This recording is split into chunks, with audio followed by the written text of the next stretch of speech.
đầu.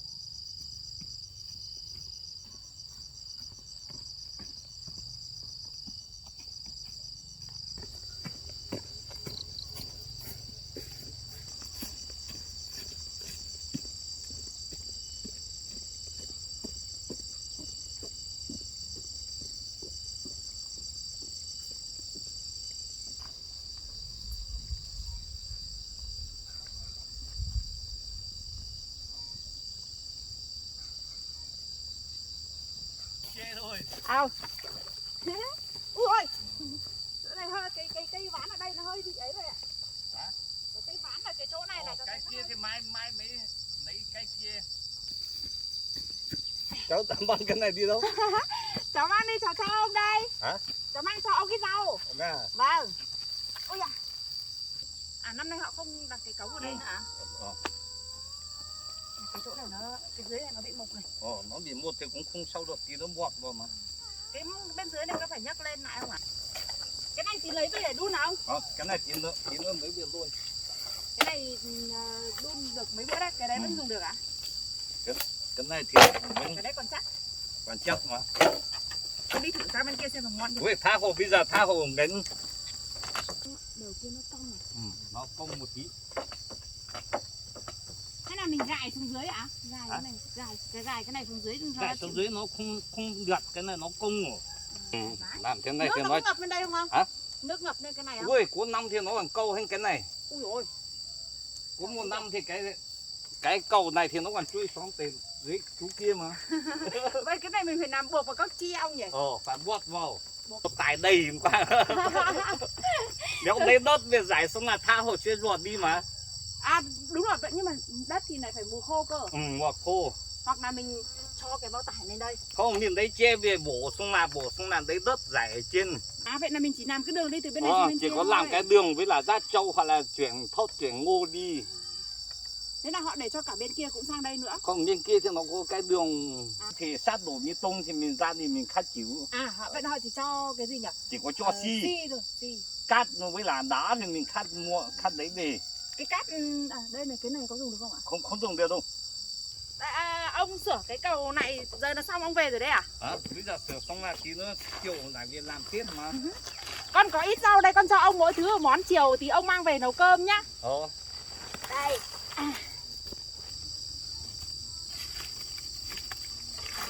Xem ở đây còn này.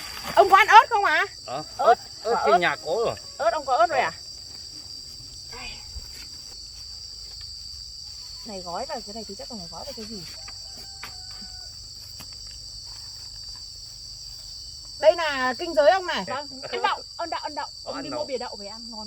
Vâng. Thế cảm ơn. Đây. Với lại là con lấy cho ông ít rau đay để cho nên ông nấu canh nữa. Này là về là ông nấu canh này được bữa canh này, rau đay cũng tốt. Nhà bây giờ mới có 2 ông bà ở nhà mà. Các con thì đi làm hết rồi. Ông ơi, con để như thế này nhá. Bên lên đưa ông. Đây. Thế cảm ơn nhá. Đây, con gói vào như thế này. Đây. Con tí ông ôm về nhá. Vâng. Thế thì cảm ơn nhá. Đấy, bây giờ con gói con đi sang nhà khác đây ạ. Vâng. Này cho con quấn một kiểu này đi. Một lần thì nó không lấy. Lại không lấy nữa à? Nó không lấy nữa. Mà cái này 2 tuổi mà đeo cái này thì nặng không ạ? Vâng. Êu. Ui. Nước xuống không đứng lên được không ạ? Thế cảm ơn nhá.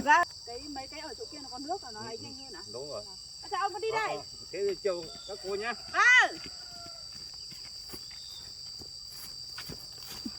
Con đi còn mấy nhà nữa cơ mà. Vâng. Con đi cho mỗi nhà một ít, này là con nhiều rau quá. Đúng rồi, thế cảm ơn nhá. Mình Chú Tán á? Vâng. Chú Tán như nào? Vâng. Có mà. Cháu con ông đấy. Con gái, con dâu à? Con gái. À. Vâng. Con gái ông Sơn. Con dâu cũng về rồi. Con dâu cũng về đây rồi ông ạ. Cũng về đây rồi. Vâng.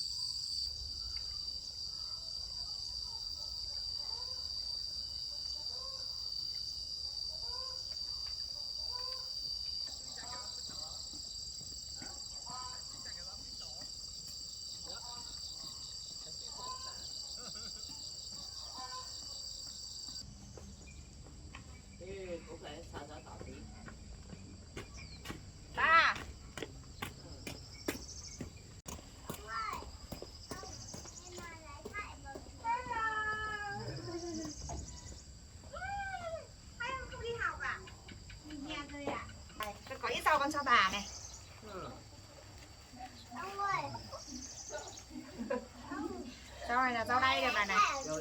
nay nấu canh.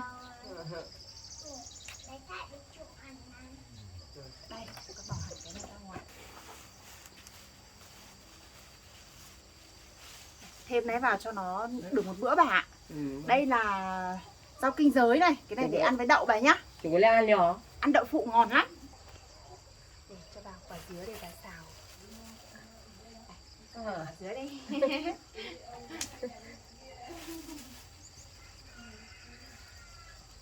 Mẹ ơi, đây là Đây, cho bà 2 quả bầu nữa. Đấy, để bà nấu cơm.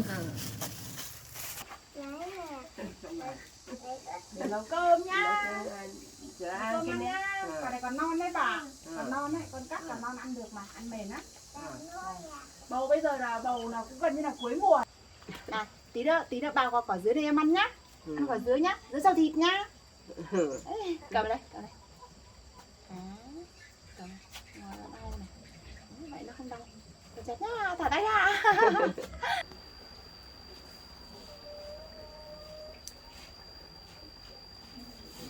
Mua cái điệu ở đâu? Cho bà cắt ở bếp nhá.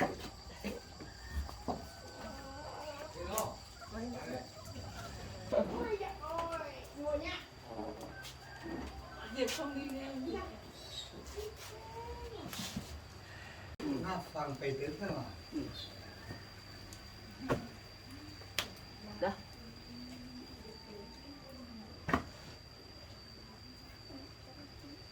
Hội này em mà tự biết xúc trước các thứ không đủ tuổi cho mẹ nó nhanh hơn ấy. Hậu ơi, nói chuyện khác nào. Ê, đây sắp được đi học rồi. Khoảng ấy nha. Tôi nhá, con đi về đây ạ. Cho bà. Dạ. Con đi đây.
Đau chân chưa?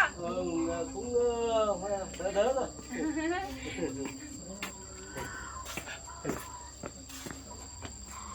Coi nhầm nước. Vâng. Nấu cơm chưa ạ? Đang nấu. Vậy thì đang phá ra thằng nào anh bảo em lại cho em đấy. Vâng. Mua với em mua một quả gì tí to to. Chắc là cái gì dính vào chân. Đi ấy, để kê quả và nó không bị dập. Em nhé. Không sao rồi. Đây, em có ít quả dứa này.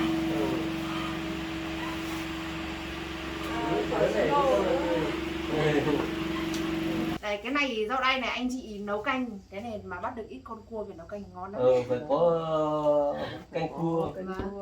Canh cua này đấy. Bây giờ anh chị đã nấu cơm chưa? Đang nấu. À chị ơi, bây giờ cái đấy là bây giờ đến mùa đi phun hả chị? Đó sáng nay bảo là đi phun đi rồi mà. Ui, mùa này nhiều ong nhỉ nhỉ? Ông vàng ấy. Ong muỗi. Mà cái đấy cây sao đấy nhiều như toàn ong muỗi này. Vâng, ông muối với ông vàng ấy.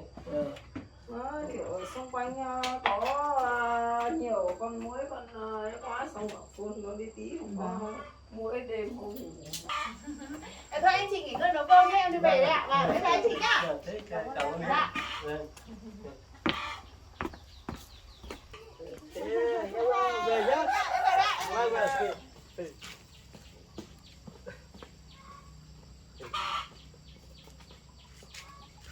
Có cái cửa tấu đều hết.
có bị cái.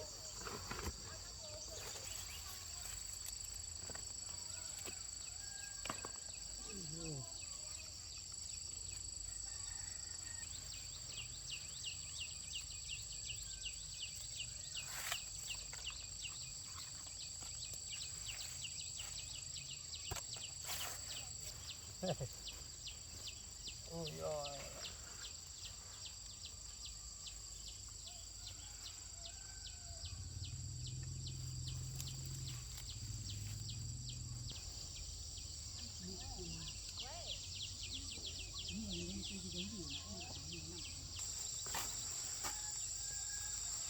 Mẹ bắt mẹ ngô à? Vâng. Thế chị bẻ xong chưa? Em bẻ xong rồi. Có cần em bẻ giúp không? Chị cứ chị bẻ giúp tôi thôi. Hôm nay hơi bị nhiều. Rồi, đợi em tí. Nhà bác phơi xong ngô chưa? Nhà em nốt mảnh hôm nay nó là phơi hết đấy. Nhà em hôm nay cũng xong đấy. Hôm qua mà không mưa thì cũng xong hết rồi đấy. Hôm qua mưa to nhỉ bác nhỉ? Ui. Đây, chị cứ vặt cho tôi quanh quanh cái bờ đấy trước này. Được. Thì lót chỗ này là tôi bẻ luôn mà. Em để hết ở dưới cho bác nhá. Vâng, cái hàng đấu con.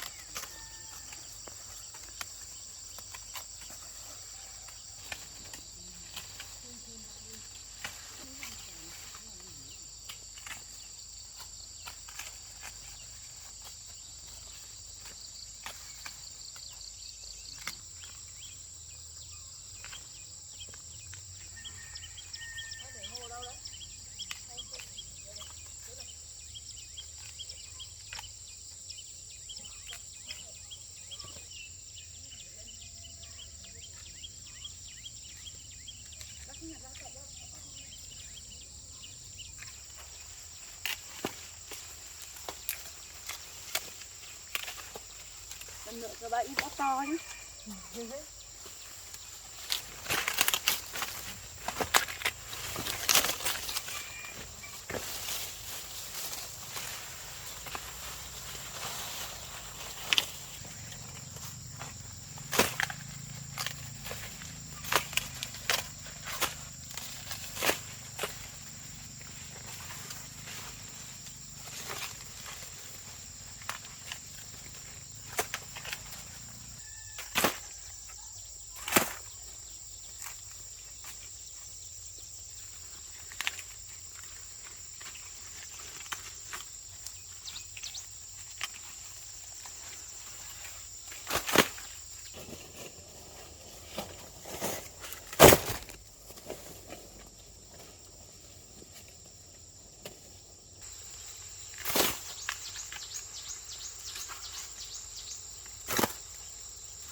Năm nay cái chỗ nào mà dính mưa sớm ấy là bắp ít hạt lắm. Mưa sao đó. Này trên đỉnh bên kia đang mưa đấy kìa. Mưa to rồi đấy.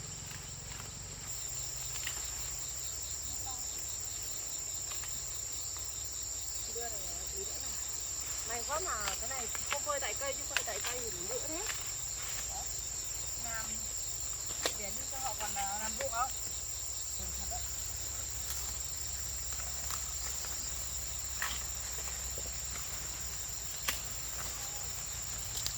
Mưa rồi bác ơi.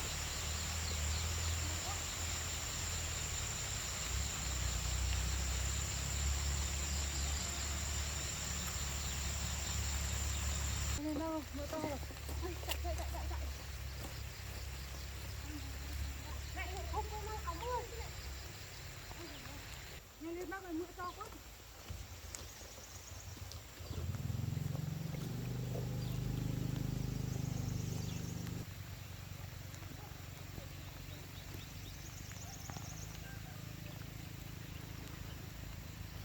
Mưa rồi, bác chạy vào đây chú với cháu này. Nhanh lên bác ơi.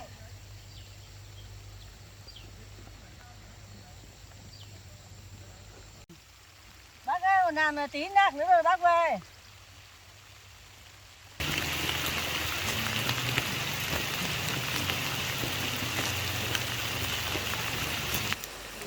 Năm nay thì bác cái giống nữa gì đấy. Trong đàn đấy. À, ngày xưa nhắm như là bánh ngô ấy. Mưa to đấy, mưa to chưa? Chưa xong hả? Mưa đây là mưa đang mưa rào nên Với lại nhìn cái trời này ở đây là đầu góc phải còn quang mây thế này mình nhanh cạnh. mưa đảo mưa ấy rồi. Nó có phần nào mưa chắc bác cũng vẫn một thấy nó đổ tiếp đang nổi nốt kia nạc vườn vựa nạc hay sao. Bác nay ta mua được nhiều mình mua. Tôi chắc được khoảng 4-5 tạ. 4-5 tạ chỗ này là cũng mùa năm nay là cũng gọi là được ở đây so với lại các nhà rồi đấy. Trời này cấy nhiều không? Nhà tôi thì đấy hôm nay hết cái vụ ngô này thì chỉ cấy khoảng tầm 3-4 xào thôi. Còn đâu thì tôi để đấy để trồng hoa thôi là chắc là năm nay nhà này cấy hết lúa. Bác nhà bác này biết được thế này. Không, cái bác nhà em nó chỉ được tầm bê ghé như cái bác này thôi. Bê ghé hơn bác này nó còn sâu kia lắm.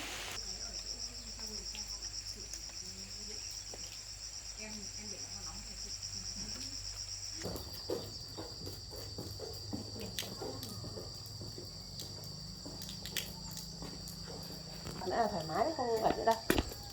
Sang mưa ở sang nắng rồi đấy. Hết mưa rồi.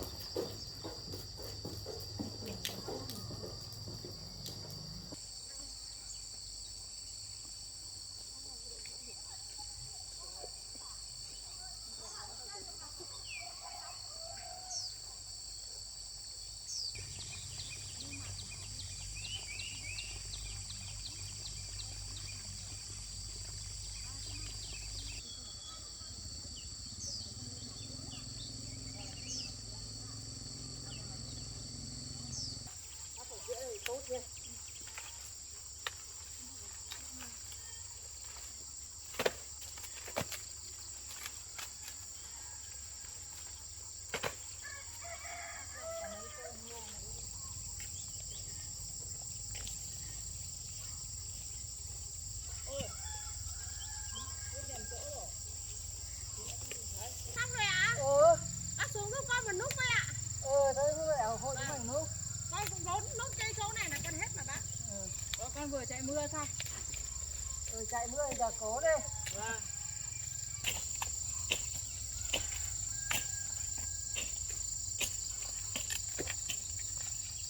Cái chỗ này mạnh cái hết hả bác?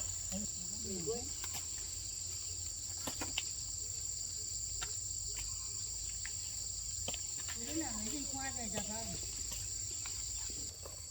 Lại nóng rồi. Ôi ba chú bác để hộ chúng mày nhá.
Không thấy bình. Không thấy bình. Đang sốt lắm.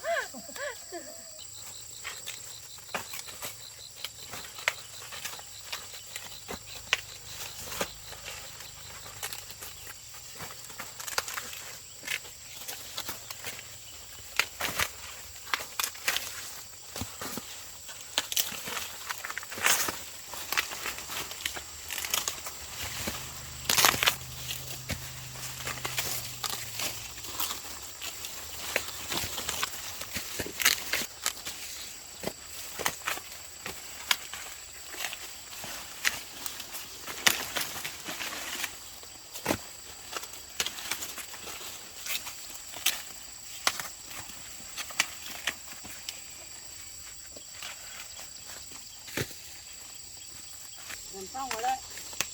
Nước sữa này là hết. Không có bác mê thì ra vào thộ thì có mà cháu bắt đến tầm chiều mới xong. Ừ. Đất. Này dày to như này. Chúng mày móc củ dành các cái củ này. Đây lên bụi đây.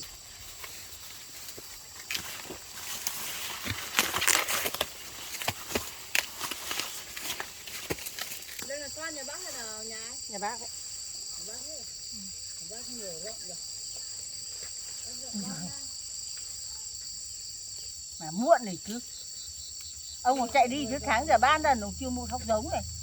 Ông cũng về cứ hỏi và cứ gặp cái gì không có để mua cái khác. Lấy tiền về nữa rồi. Không biết là cụ khỏe chứ nhỉ? Ừ, chúng ta thăm cụ bác đi. Cái này là cái gì? Ăn cho là đỡ bánh. Tao cứ nghĩ là mày ở cái khu dòng mãn cơ. Không. Bà biết nhà bà ba gì? Ở ba tao nào đấy gì? Đây, đường đấy vào. Ba bà Khoa trước là tao hay chơi bà nắm đấy. Sữa đi. Suốt ngày bên ý. Thế là năm quá. Không quá, đúng rồi đấy. Năm quá học cùng lớp. Đường mà. Đi đường cho đỡ nhạt nhạt. Đây này lại mới sao ấy. Thùng của tao xem khác. Đây là sữa nguyên chất ít đường. Đây là dòng ít đường. Điều này làm nhiều xong lúc nào hôm vừa rồi kiểu chắc làm yếu nên là bây giờ cụ cứ làm co và hai chân cụ bây giờ không duỗi chỗ nào thẳng được nữa. Ông lừa này ra. À, Không, chứ không không bảo đi gì đâu. Ừ. Chứ không đi đâu. Lần này hôm nay yếu quá rồi. Đây ra.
Rau có một cái đại kia thôi bác ạ. Còn tí nữa về rồi ấy sau.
Cá mà trên đông đỏ mắt cá trên đỏ rồi không cho vác nhiều mới còn vác.